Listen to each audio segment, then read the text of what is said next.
A court order was given that internship is illegal. There are 3 types of internship. Yeah. The longest, which is said to be extended, takes 1 year. Our intern teachers are on a contract of 12 months. Somebody somewhere is breaching the contract, and that is illegal.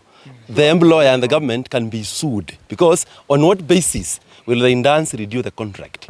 It was for 12 months, and that should be done, non-renewable. So let the government confirm the interns, or we'll advise them not to attend school come January next year. And this is going to collapse the CBE education system. So we'll stand with our interns.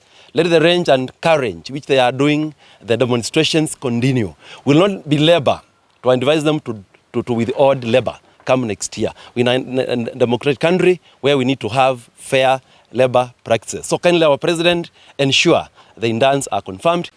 Kwa nini serikali inazidi kuajiri walimu katika contract when the court has already pronounced itself that internship is illegal?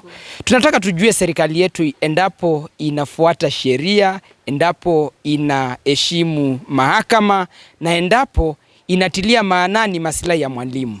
Jana katika hotuba yake rais, mwalimu alipotea. Mwalimu hakuzungumziwa. Huduma za afya ambazo zimekuwa ni kizingiti kwa walimu, tulikuwa tunatarajia katika kiasi kikubwa rais aweze kunguzia swala la afya ya walimu. Walimu wanakatwa pesa pale kwa SHA, walimu wanakatwa pesa yao ya medical scheme, na ile pesa haisaidii mwalimu.